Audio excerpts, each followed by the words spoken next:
corporations do not have bodies that can be punished or souls that can be condemned. Therefore, they behave as they like.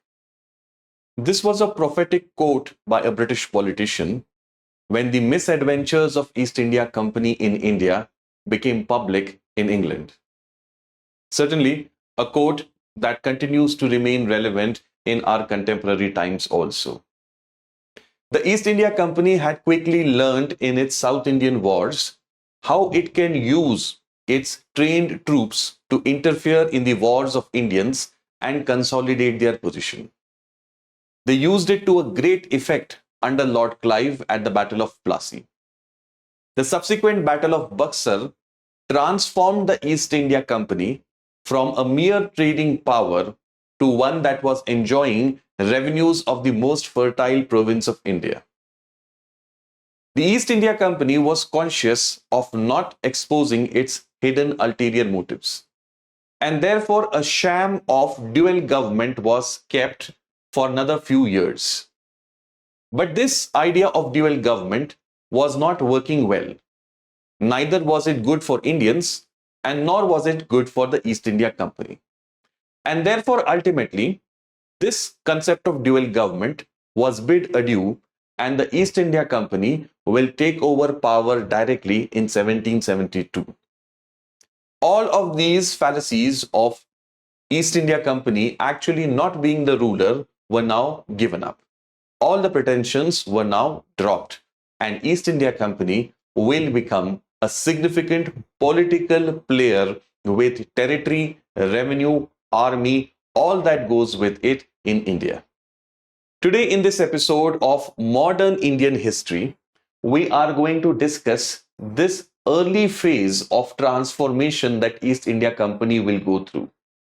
In this phase, we will be talking about the pioneer of British governance in that period, that is Warren Hastings. Today we are going to see how, during this crucial phase, Warren Hastings will implement certain key policy measures which will have a consolidating role for British East India Company's rule in India. I hope you're excited for today's discussion, guys. Let's get started. Warren Hastings will be the Governor General. First, he starts out as Governor of Bengal in 1772 and then Governor General of Bengal shortly thereafter till 1785. During this period, he will implement several measures which are going to have a lasting impact on India. But before we get into the specificities of this period, I think it is pertinent to know a little bit about the man. Dear students, I keep on telling you a lot of these stories which are, peripheral or tangential to the subject at hand. In my view, understanding the human beings, the people, the characters of that time helps us to relate with these facts much better. Otherwise, history just becomes a dry collection of facts. And hence, it is crucial to understand first the flow and along with that, some important characters also. And definitely one such crucial character in this period is Lord Warren Hastings. Lord Warren Hastings, right from his young age, was a studious student. Discarded by his own father, he was taken under the wings of his uncle, who gave him the best possible education at that time. A meritorious student otherwise, he suffered another tragedy when his uncle passed away.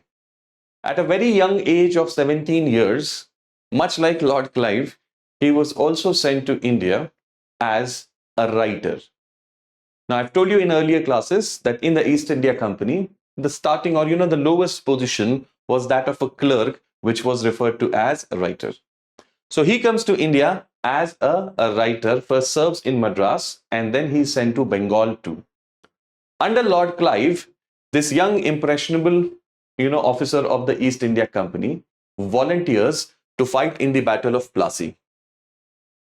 Lord Clive was impressed by this young chap and he appointed him as East India Company's representative to the court of the Nawab at Murshidabad. So this was a great windfall for Warren Hastings. He is appointed as the official representative, resident as it was called back then, at Murshidabad's court. After this, he was also later appointed to EIC's council in Calcutta. But he developed a lot of differences with the council members, and ultimately, having earned a substantial fortune, he went back to England in 1765, hoping that he would never have to come back again. But after having gone to his homeland and lived a luxurious life for a few years, Warren Hastings realized that his fortune has finished and he has to come back and seek employment again. But the good offices that he was able to, manage in the last tenure that he had in India ensured that he got a quick appointment, and this time he returned to Madras in 1769 as a council member. As fate would have it, in 1772, he was now appointed as the governor of Bengal.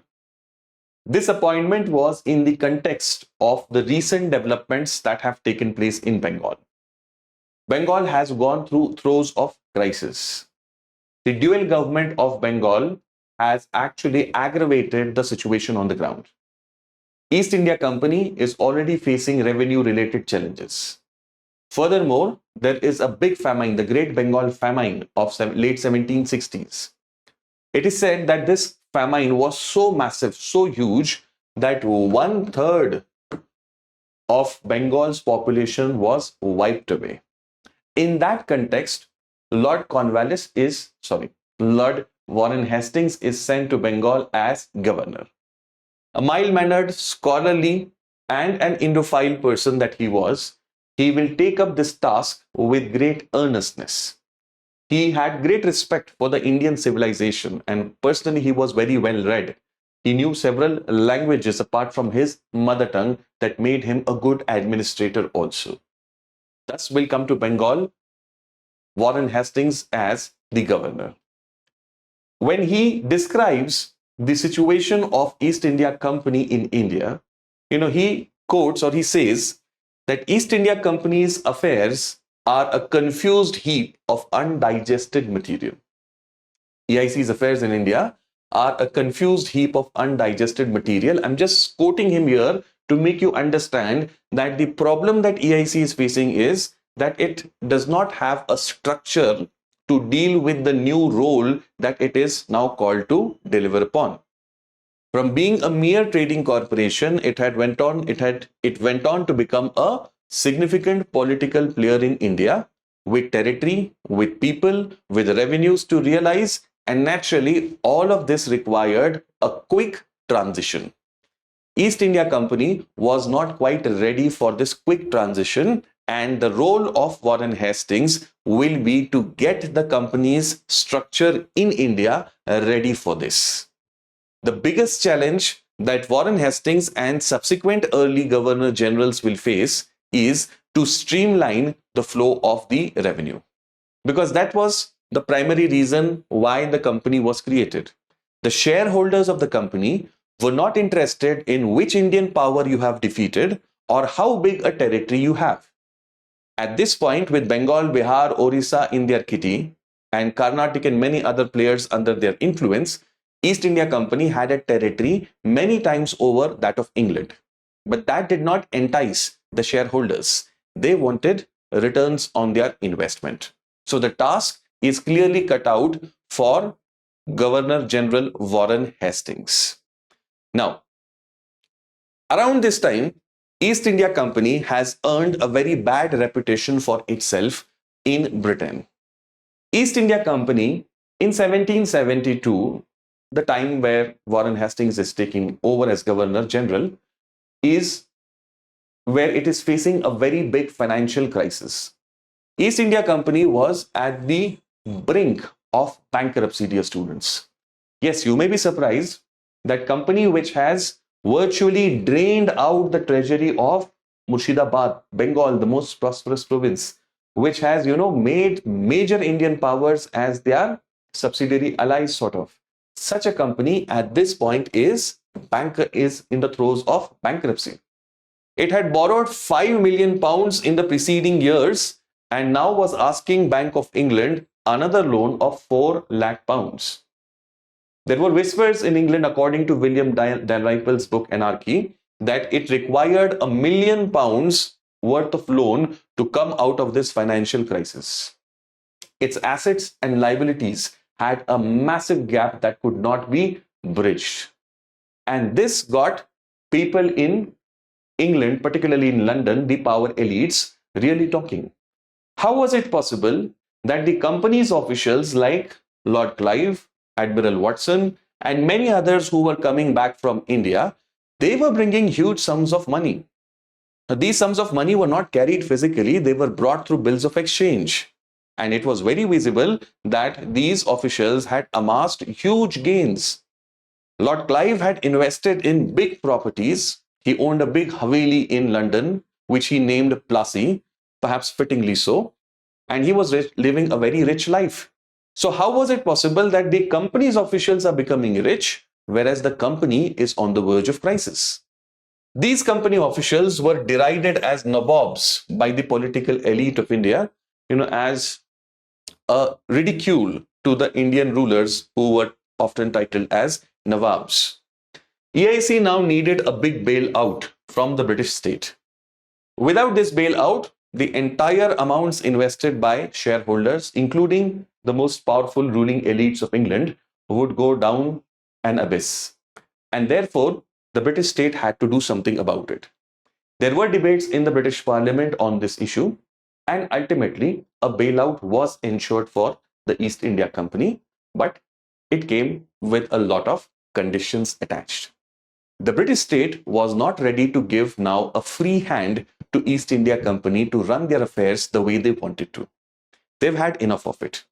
A special act was passed to give East India Company monopoly of trade in tea across all the British colonial empire.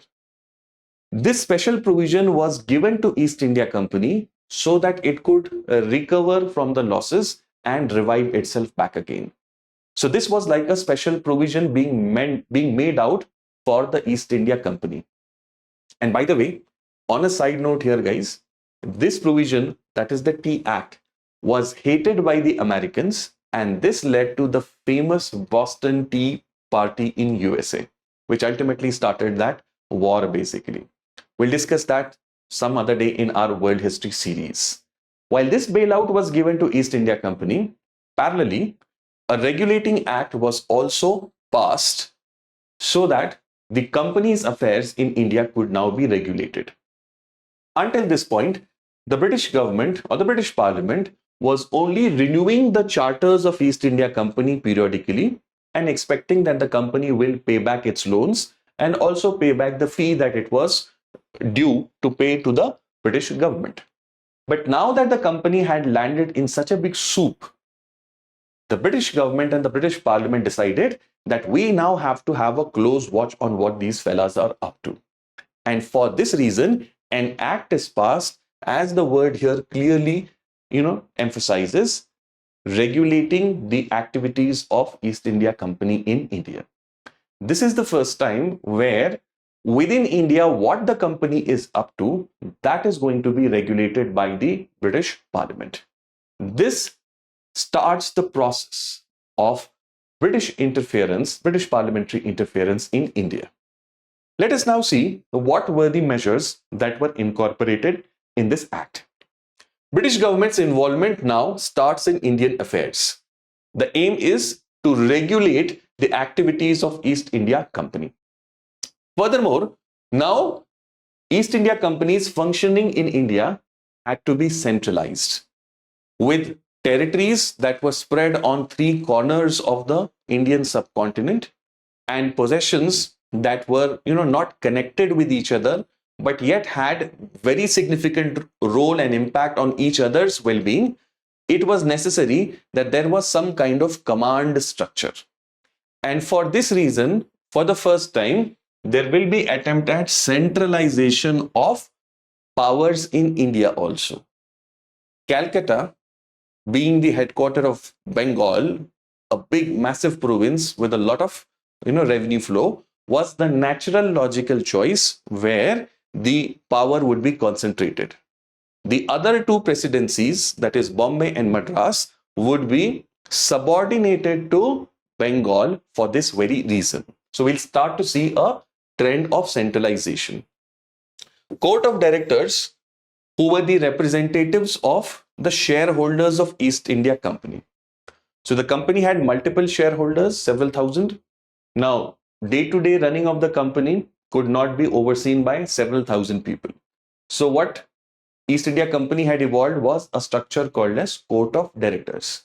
The shareholders of the company every year used to elect members of this Court of Directors.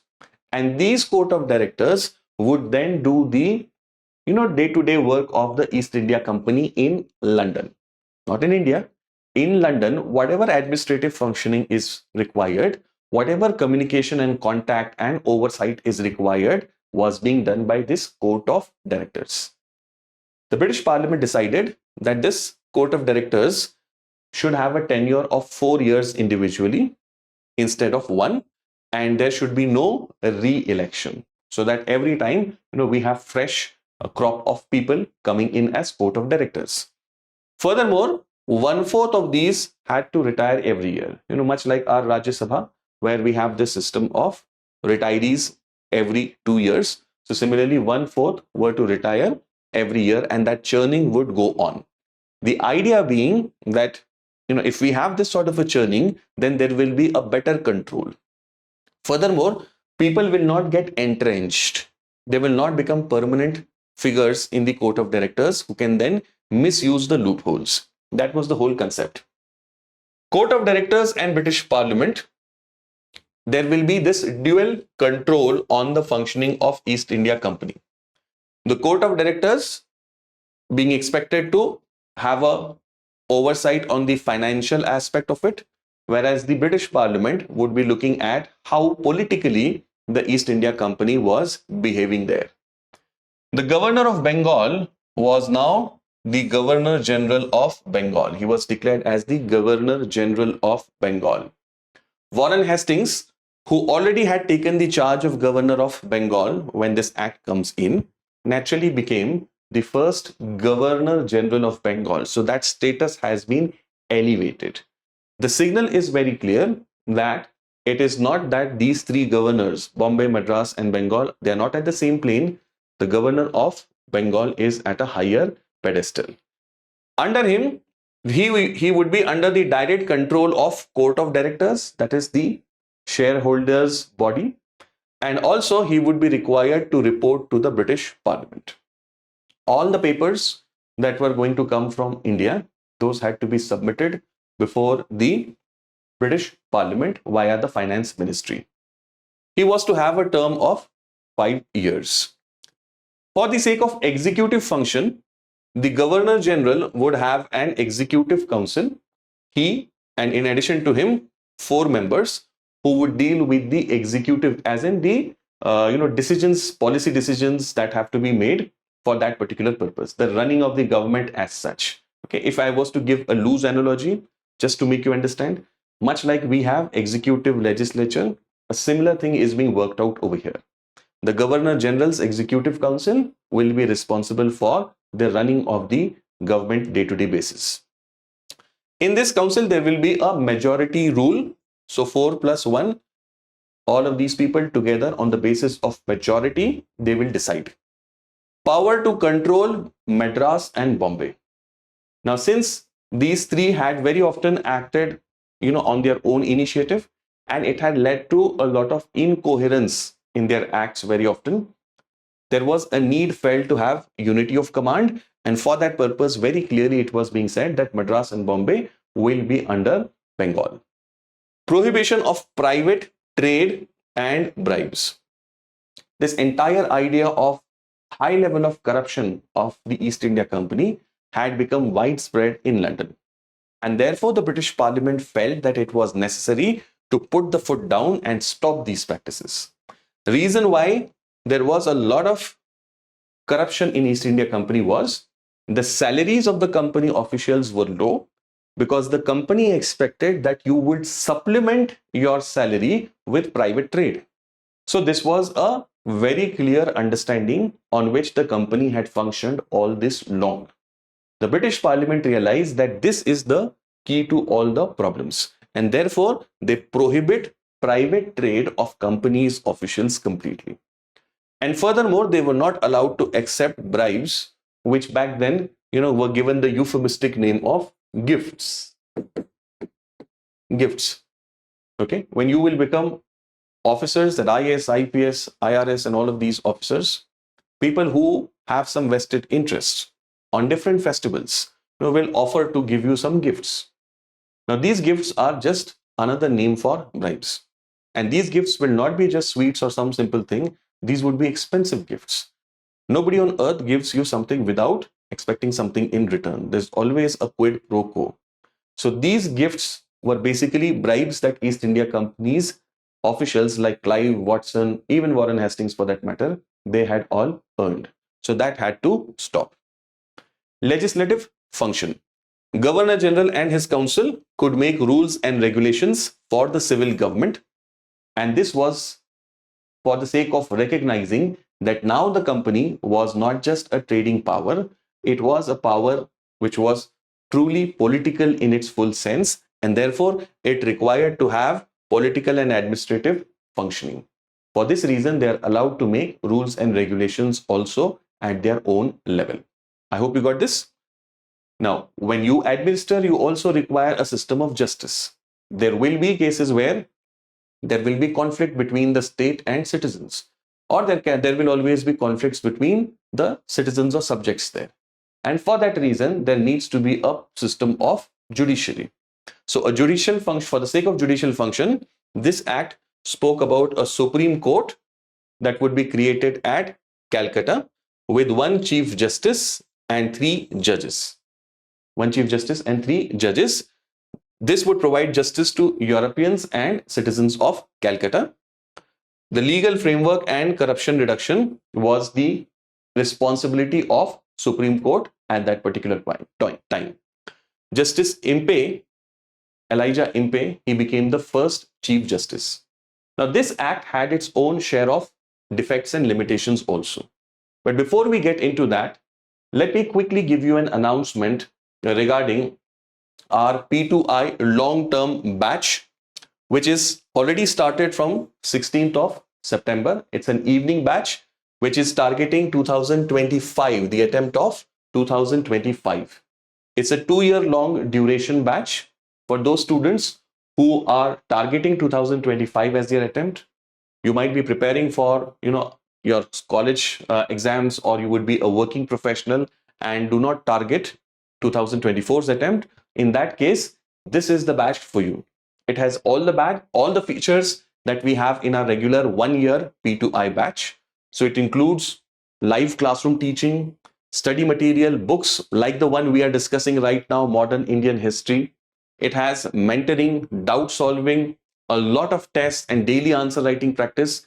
Many of these features which really enable you to have a robust foundation for this exam are included in P2I long-term batch as well. It's just that it is spread over 2 years so that you can pace it more conveniently for the attempt in the year 2025. You can enroll for this batch using my code JDLive and get a substantial discount on the fees for this batch. Also, you can download these notes, guys, from my Telegram channel.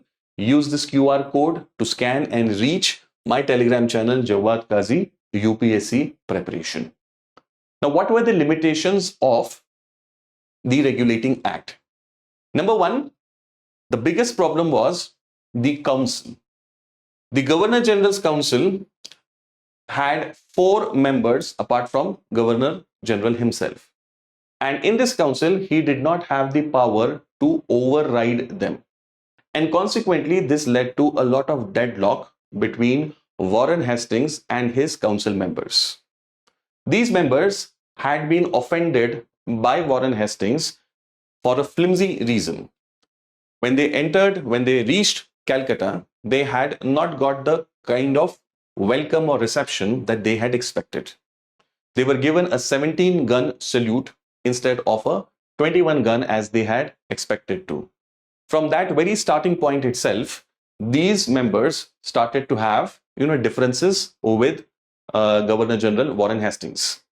The situation reached such a level, guys, that one of the member of this council and Warren Hastings decided to have a pistol duel.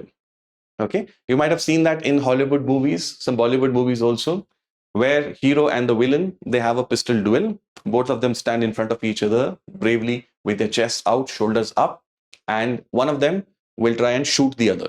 If he misses, then the next person will shoot.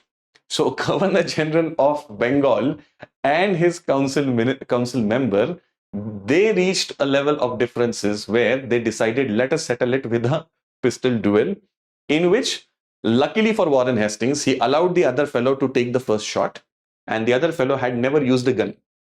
So he was not able to, have his shot properly. And Warren Hastings, who was also not a very great pistol shooter, but nevertheless, he had experience. So he shot this fellow and he hit him, but then not fatally. So luckily for the other guy, he was wounded, but not fatally. He survived that. And after his survival, also he continued to oppose him in England. Okay, so these were the times that we are discussing. So opposition of this council. The council, even if they had 3 members on one side, they could stop or block the initiatives of the Governor General. That was a big issue, which would be resolved later. Second was the inefficient judicial system. The judicial system was not yet based on sound principles, ideas of judicial jurisprudence as such. That had to be resolved as yet. That will happen in due course. Third is ineffective controlling power over Madras and Bombay. Although the act was very unequivocally clear that the Governor of Bengal, Governor General of Bengal, will have authority over Bombay and Madras, but then for several decades, these two presidencies were so used to acting on their own initiative that they really did not care about what the regulating act had said. And consequently, they went about doing things the way they liked. And this would manifest very badly in the First Anglo-Maratha War. We have seen that, guys, in our previous lecture, but a quick recap of that. Treaty of Surat signed between Bombay and Raghunath Rao Peshwa.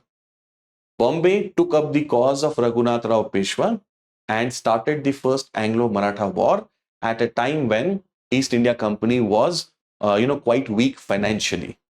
Warren Hastings was given this big target of reviving the finances of East India Company, and here was Bombay starting a war at that very point with the most formidable power of India.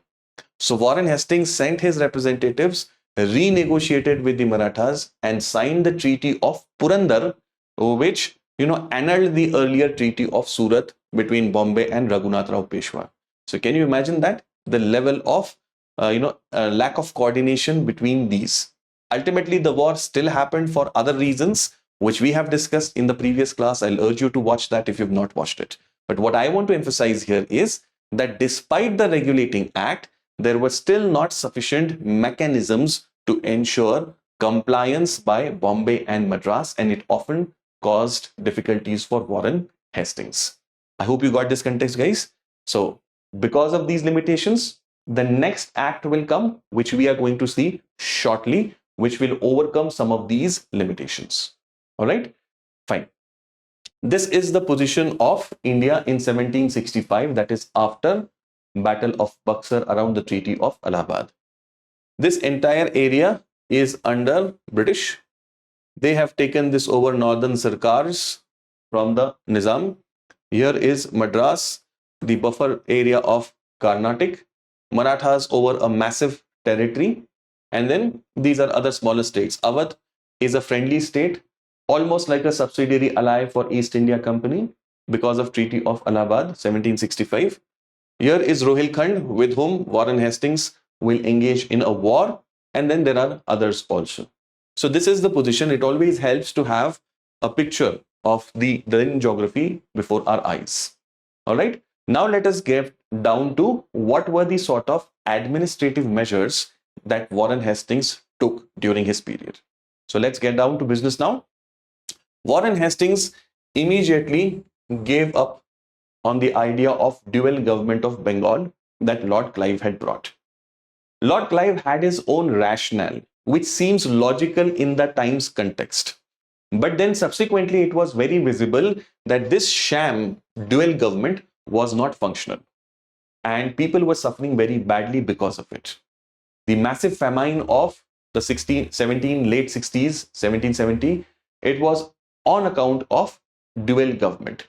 Well, of course, there were other factors also, but then dual government aggravated it like anything. So immediately, Warren Hastings, who otherwise is a decent man also, he gives up on the idea of dual government. He shifted the treasury from Murshidabad to Calcutta.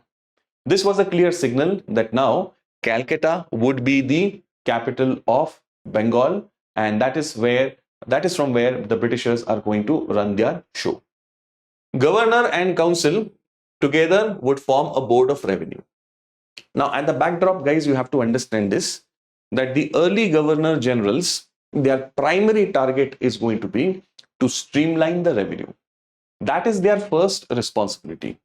If they fail at that, then everything else does not count. And therefore, there will be a lot of emphasis, a lot of experimentation on streamlining the revenue. So governor and the council together, they form the board of revenue, which will be like the ultimate authority for the sake of improving financial positions of the company. Now, as they say in the corporate world, the bottom line should look good. What is the bottom line? It is the profits that the company is making. Office of District Collector was now created in 1772 for this purpose. Every district would have a European officer. A European officer. Now this reminds me of a small quote from 1765, guys. There was a Mughal official by the name Narayan. William Dalrymple quotes that. And he says, after the Treaty of Allahabad, this Mughal official, he had remarked, he had said, what honor remains for us now? He's commenting in the context of rise of East India Company. And he says, what honor now remains for us now that we have to take orders from a bunch of traders who have not learned how to wash their bottoms. Okay. So this was the agony that a lot of Indians were feeling at this point. District collectors would be European officials in charge of managing a revenue from every district. Entire internal administration was now taken over by EIC. In dual government, you remember, there was a deputy Subedar under the Nizam, but appointed on recommendation of EIC and could not be removed without his recommendation. So Nizamat was under that fellow, deputy Subedar. Whereas Diwani was being taken care of, revenue was being taken care of by the deputy Diwans, two deputy Diwans, who were actually working for EIC because EIC had got that right of revenue under Treaty of Allahabad. So this kind of structure was there in dual government. Warren Hastings finishes all of that and brings entire internal administration under him. Now the Nawab of Bengal was a mere titular head. He was just namesake Nawab. He did not have any power, any authority as such. He reorganized the house of Nawab and reduced the allowance also to half. That is 16 lakh rupees per annum is what he'll get as his pension.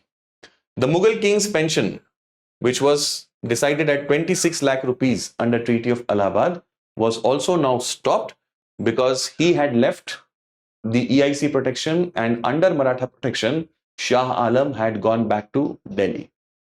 Maharji Scindia, as we have seen in earlier classes, had escorted him back respectfully to Delhi, and that is why the British say that now we don't owe you any pension.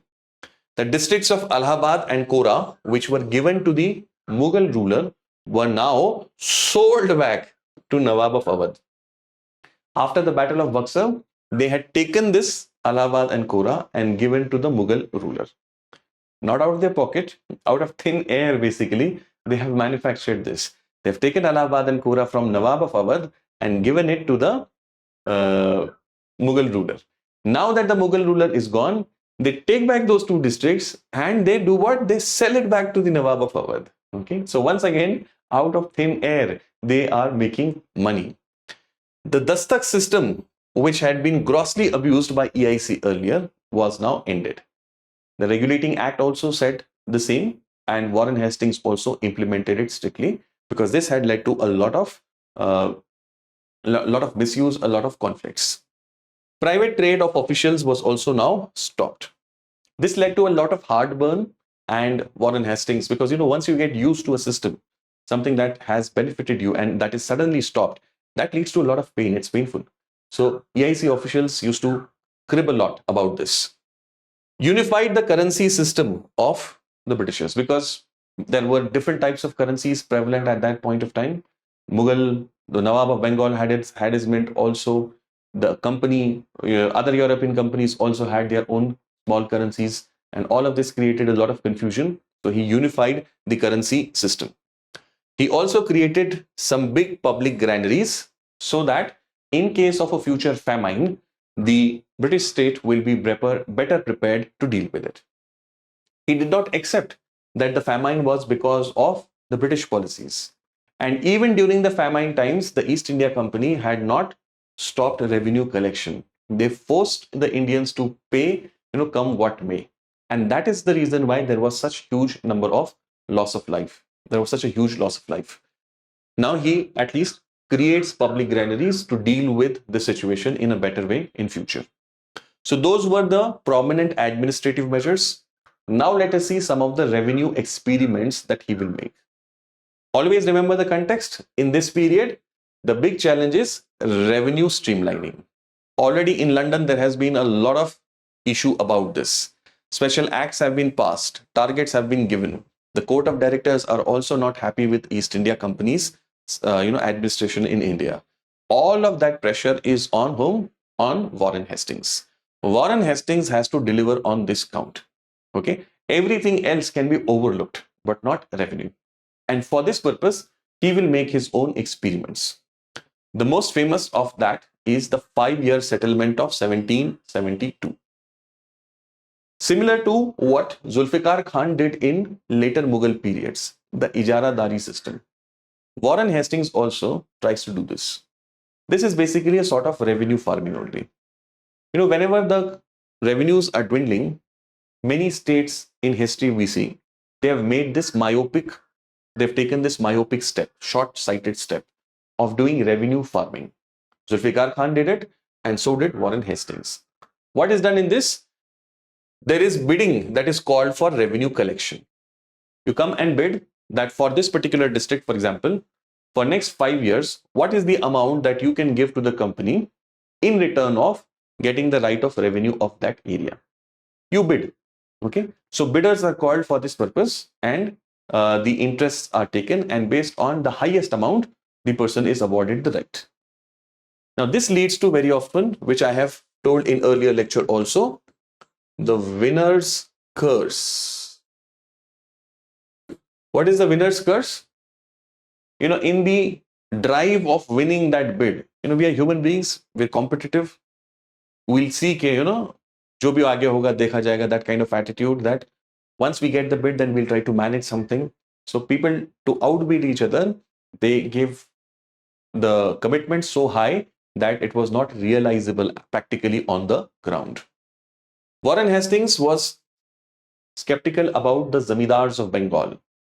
These zamindars were very big and powerful, and consequently he tried to keep these zamindars out. He did not allow the zamindars to participate in this process. He initially felt that these are the people who are actually the source of the problem in Bengal because of their power. And remember, he's a guy who has been in Bengal. He has seen what sort of role these people played in Plassey, what was their subsequent role, how they harassed Mir Qasim also. He knows all of these things very well. So that's why he does not want to become a victim of these powerful elements. So he keeps them away. Indian divans were appointed for the purpose of collection. He created 6 provincial councils to supervise these Indian divans. So Board of Revenue in Calcutta, Indian divans, and above the Indian divans, you have the provincial councils. A committee of revenue in Calcutta was overall in charge of this situation. Centralization was the main feature over here. You can see this period is period of centralization. Centralization towards Calcutta. That is reflected in the 5-year settlement experiment also. Now, what were the outcomes of this experiment? As expected, this experiment turned out to be a very bad failure.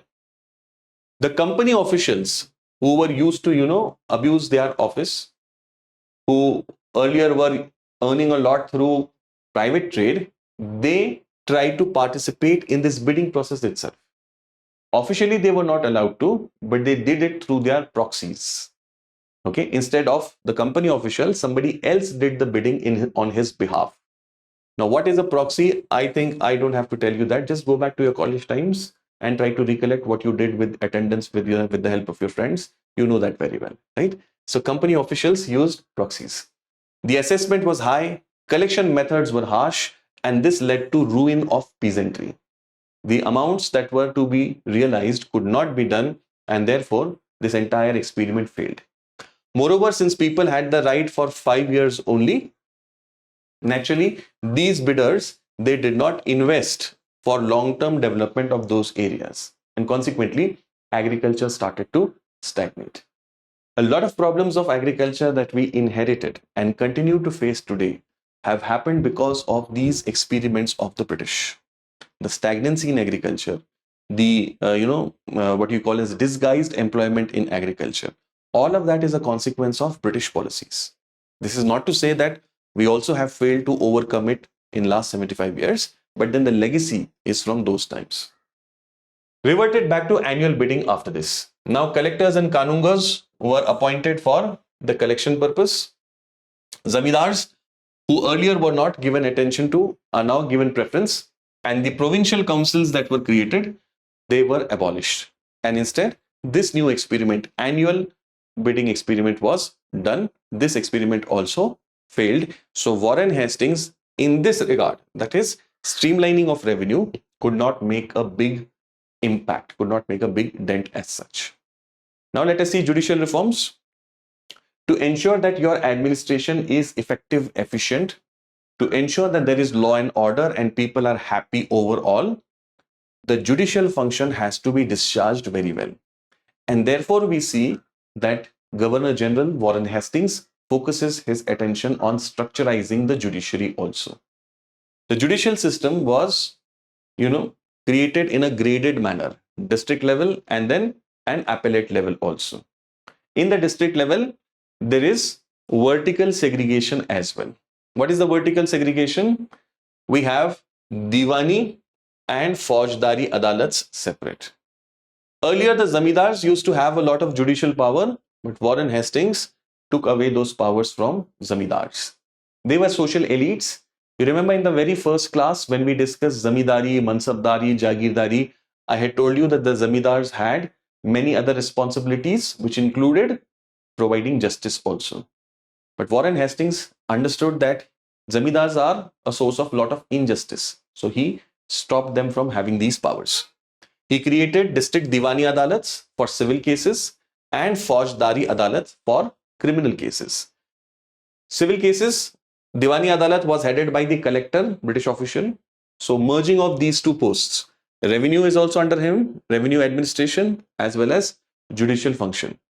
Civil cases, personal laws were to be tried under him up to the quantum of rupees 500. So revenue cases up to rupees 500 worth of value will be under district Diwani Adalat first. Faujdari Adalat was criminal cases, and in case of criminal cases, Muslim law was used, and therefore an Indian officer of the EIC became the judge with the help of Kazis and Muftis. Kazis and Muftis are experts in Islamic law, and since criminal law at that time was the one that was used was Muslim law, that is why this structure was made. They were ultimately under the control of collector. So the British official is overall watching over these things. Okay. Muslim law is applicable here.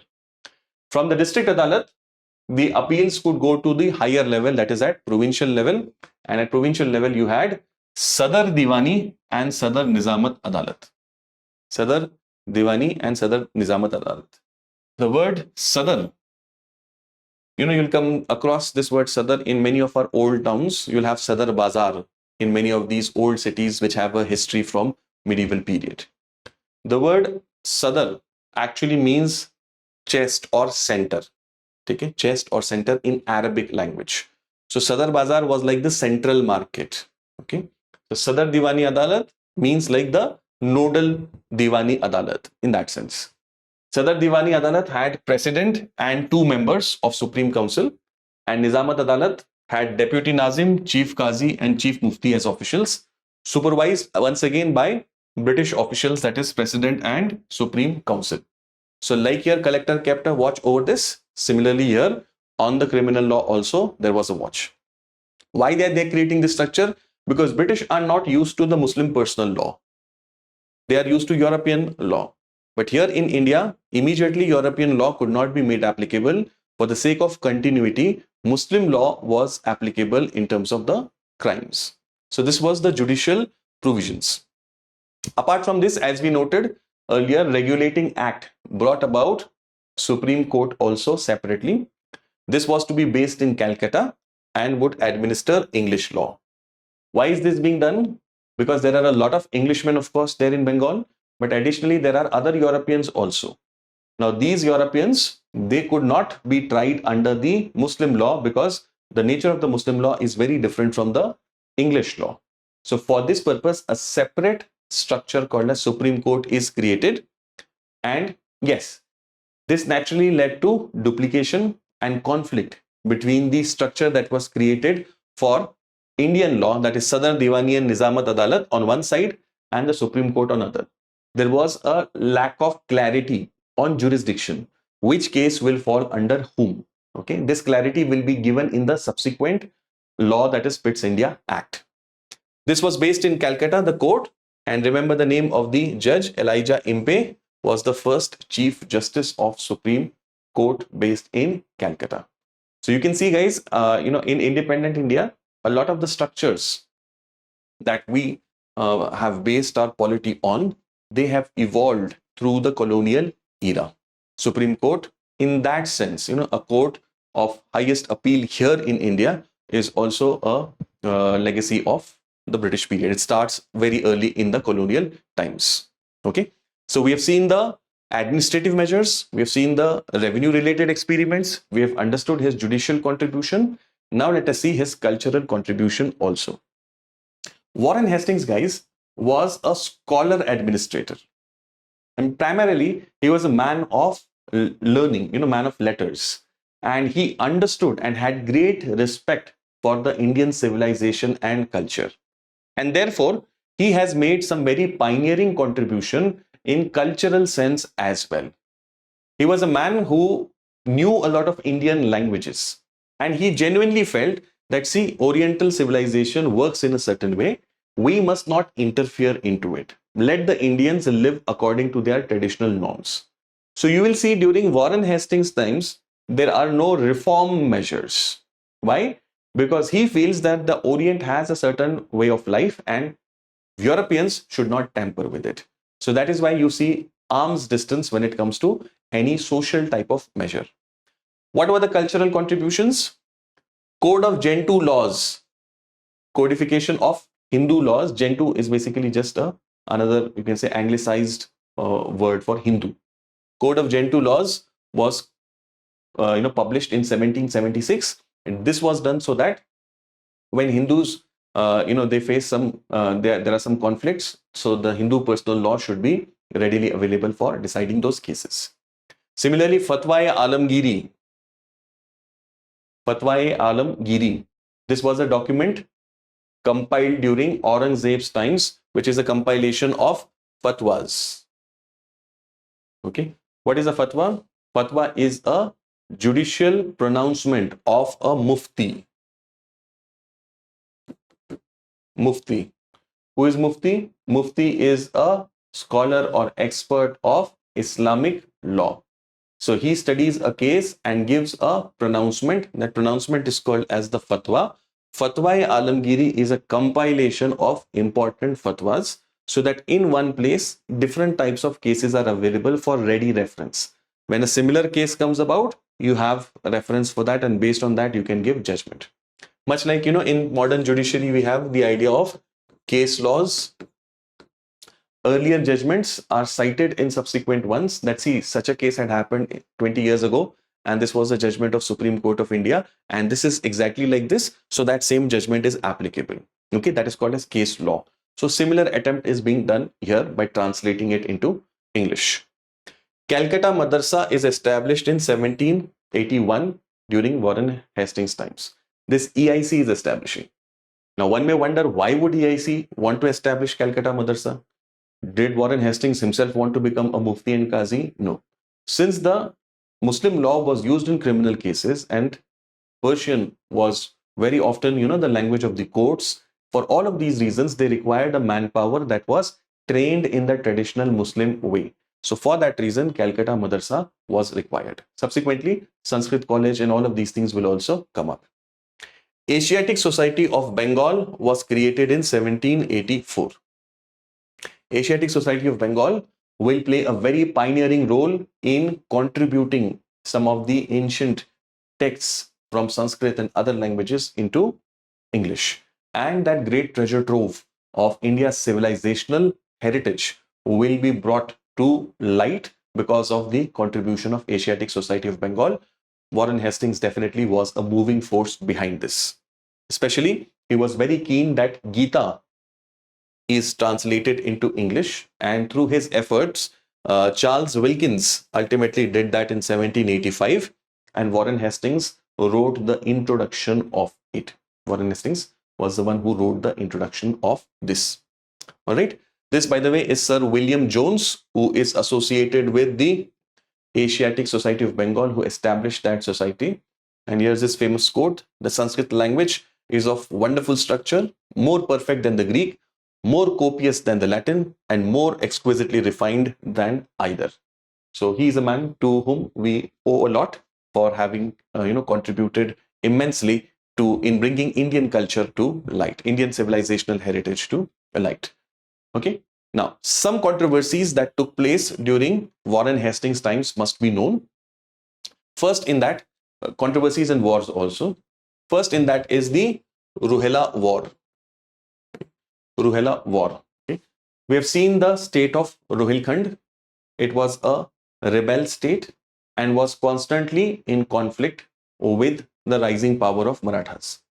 Right from the times of Bajirao Peshwa, the Marathas had been fighting these rebel Afghan states. After the Battle of Panipat, in which the Rohelas, Najib Khan Rohela, you remember that character? They had clearly sided with Ahmad Shah Abdali and had become a very crucial factor in the victory of Abdali in that great battle. Great, I'm saying in the sense of consequences. So naturally, when the Marathas see a revival in the next few years, the Rohelas were at the receiving end.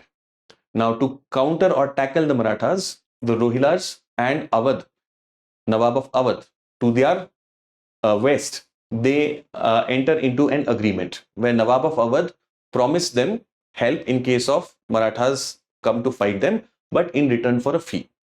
Now, Nawab of Awadh was a powerful Nawab.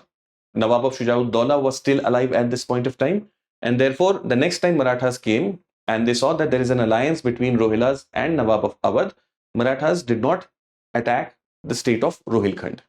Nawab of Awadh demanded that money which the Rohilas were due for this help.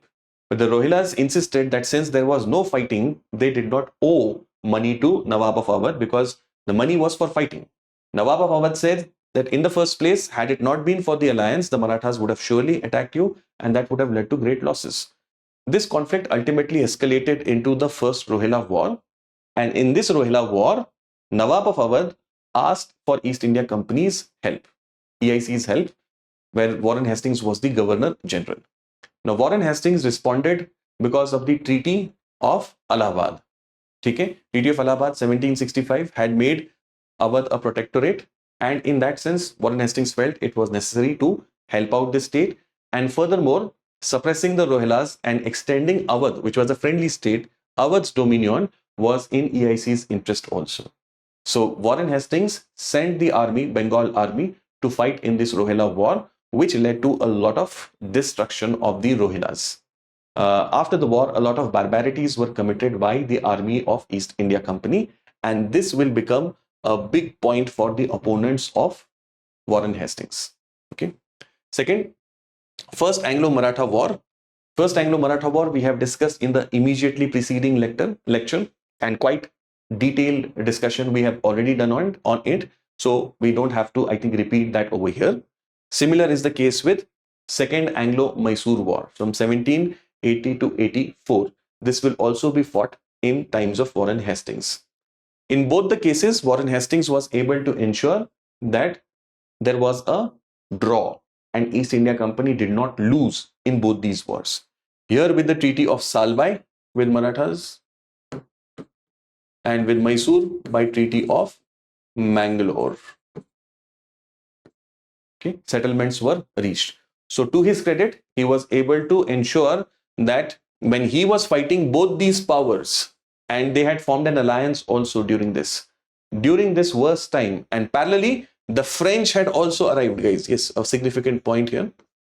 The French, who had earlier been defeated by the British, now arrived in the Indian Ocean region with the start of Anglo-American War, the War of Independence that US colonies were fighting against Britain. In that war, French jumped in to help the Americans so that they would avenge the loss in the earlier 7 Years' War. Yes, international relations, world history is always enmeshed with modern India.